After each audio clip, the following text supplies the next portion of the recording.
vamos encerrar esta sequência com ela, que se considerava super pernambucana, que também era uma mulher ucraniana, amada por muitos e detestada por outros.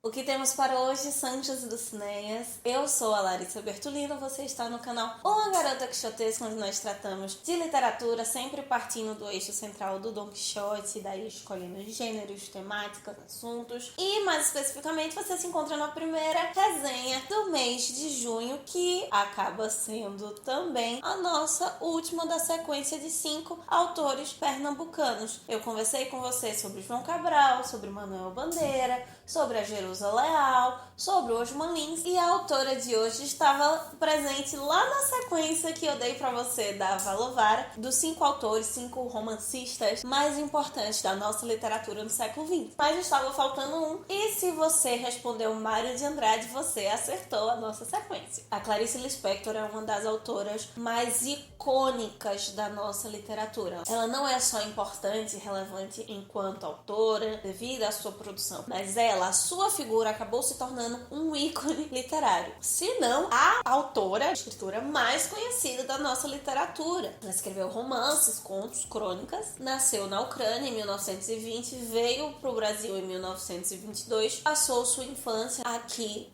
no Recife, em Pernambuco. Depois ela foi para o Rio de Janeiro, mas até o final da sua vida ela se considerava uma mulher pernambucana. E neste ano que nós comemoramos centenário, 100 anos da chegada de Clarice aqui ao Leão do Norte, nós celebraremos para encerrar essa sequência com um texto dela. Mas é interessante notar isso, né? Essa identidade que a Clarice dizia ter com Pernambuco, partindo de uma mulher que tocava muito nos seus textos a falta de identidade, o deslocamento do indivíduo, o que acaba levando até a sua obra a ser considerada, né, um texto intimista. Quando eu comecei a ler Clarice na minha adolescência, fez sentido uma frase que meu tio, professor de literatura, dizia, repetia igual mantra: literatura é estranhamento. Eu sempre associava esse estranhamento a susto, alguém que lia muita fábula, muitos contos, então achava que era plot twist, a literatura tá ali pra assustar, você não esperava por isso. Mas quando eu comecei a ler Clarice, mesmo não sendo uma das minhas autoras favoritas nem de longe, eu compreendi esse estranhamento no sentido de deslocamento, desse estranhamento que o texto como um todo provoca, que uma obra inteira, que um conceito, que um sentido inteiro de um texto produz sobre nós leitores. Como eu apresentei uma antologia, né, dos 3 primeiros poetas, depois o Avalovara, que é um romance completo, eu poderia ter escolhido um romance da Clarice, mas eu decidi atentar a apenas um conto que está aqui na coletânea Felicidade Clandestina. Possui bastante detalhes sobre a cidade do Recife, existem muitos contos aqui que passam em lugares específicos do Recife, mas o conto de hoje não, ele pode ocorrer em qualquer lugar,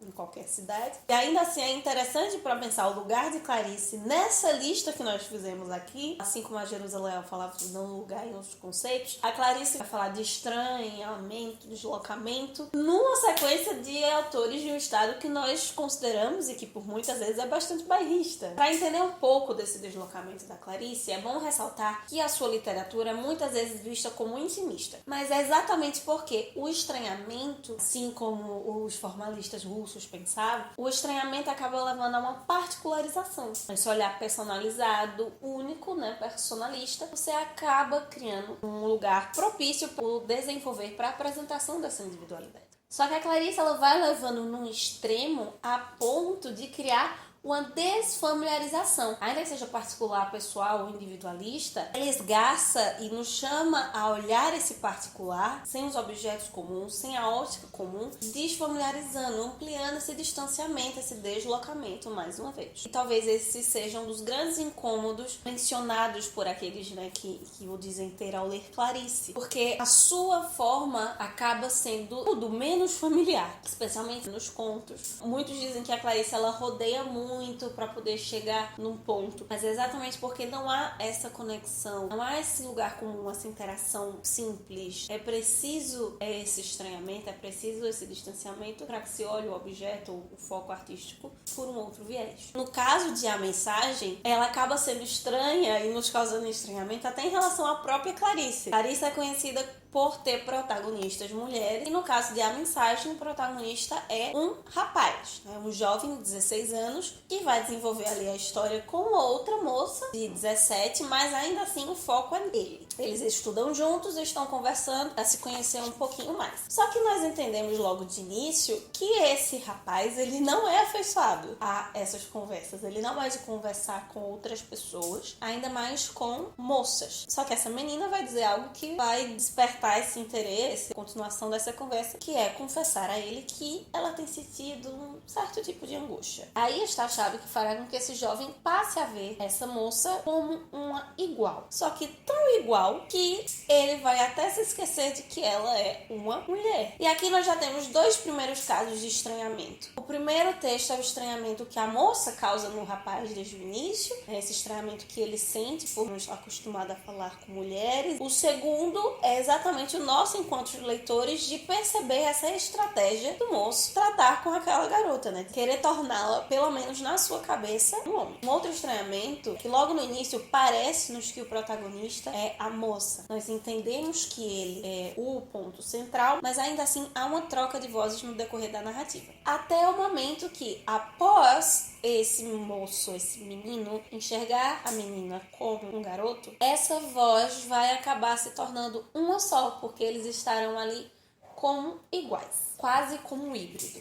No início, parece ser apenas uma perspectiva dele sobre a situação, mas nós vamos entendendo que ela compreende como ele a enxerga e ela faz uma espécie de performance para parecer mais semelhante a ele, para não indicar tanto que ela é mulher. Até que eles chegam a uma determinada casa, uma mansão, que vai alterar a perspectiva que ambos haviam formado daquela situação e de alguns outros aspectos. Inclusive, essa casa me fez cogitar por um brevíssimo momento se isso daqui não se trataria de um realismo mágico, mas não. Mágico é a maneira como nós enxergamos a vida mesmo, as relações humanas, as instituições, e que na verdade nós deveríamos olhá-las ou percebê-las de um modo um pouco mais realista. Poderíamos considerar que, de certo modo, a mensagem trata da angústia que é promovida pela nossa busca por descobrirmos quem nós somos. Por isso, a partir de agora, para fazer um comentário sobre o que eu abstraí, o que eu posso retirar dessa obra, eu vou acabar falando o final. Se você não quer spoilers ou você ainda não leu,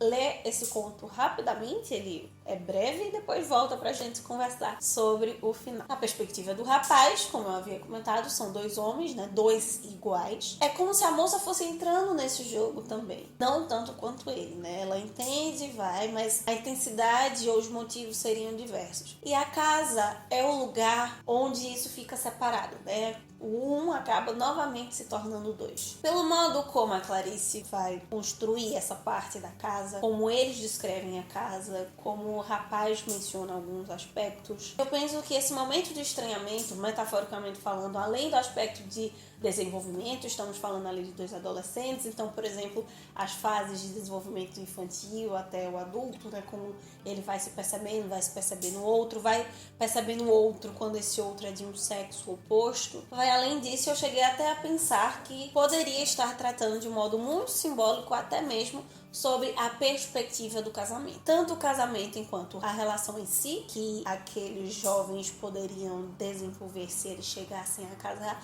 e o casamento enquanto instituição. Nós podemos ler a relação entre homens e mulheres durante todo esse processo, mas a forma como eles vão se anular, no caso ela, como ele vai se portar, e vão mencionar algumas coisas, me levam a pensar questões que só poderiam acontecer realmente dentro da estrutura do matrimônio. Até o modo como ela finge, né, saber menos ou ser inferior para continuar sendo vista como igual. Isso tanto fala sobre casamento, mas fala também sobre a condição feminina na nossa sociedade. No entanto, a Clarice, né, sempre dando um pulo à frente. Nós só sabemos disso porque há alteração de voz. Nós só pegamos dessas amarras que eu considero central para a construção do sentido desse livro, porque são os momentos em que o rapaz para de falar e nós temos em momentos breves a voz da moça. Ele não poderia nos contar isso porque, ainda tentando se fazer de igual, ela é estranha. E serem um só assusta E há muitas questões ainda em jogo para que eles pudessem, de fato, talvez chegar a ser um só. A angústia maior poderia ser interpretada como a busca por tentar ser você mesmo e equilibrar isso, né, consolidando com aquilo que as pessoas esperam que você seja, se anulando, evidenciando suas fragilidades e até mesmo o despreparo que talvez esses dois jovens, nesse caso, ainda estariam para entrar nessa instituição, digamos, tanto sociedade no geral quanto casamento. E aí, provocações para além do que o texto apresenta, homens e mulheres estariam exatamente num ponto preparados, prontos para vivenciar esse processo de hibridismo. Na minha leitura, isso fica ainda mais evidente quando, ao final, spoiler, ele chama pela mãe, evidenciando que não há preparo. Ela há percebido que não é isso, ou talvez nem tenha cogitado como ele cogita. Ela está na casa, ela não percebe, não lê a relação com ele e cai fora, corre atrás do ônibus, enquanto que ele ainda está tentando entender aquilo ali, ele ainda quer aquilo. No seu encontro com a sua pequenez, com o seu despreparo, com a sua extrema ainda, digamos, infantilidade e imaturidade de relacionar, de ver as situações, especialmente de tratar e enxergar o outro, ele acaba gritando pela mãe, pedindo socorro. Talvez a mensagem central desse conto seja, claro, de um modo artístico, pensar no modo como nós enxergamos as nossas relações, como nós enxergamos o outro, como nós nos enxergamos em relação ao outro, seja em relacionamentos amorosos ou não, e como um tipo de relacionamento que eu tenho com uma pessoa passa uma determinada mensagem para outro relacionamento que eu tenho com uma outra pessoa, evidenciando então sérios problemas de formação que tanto homens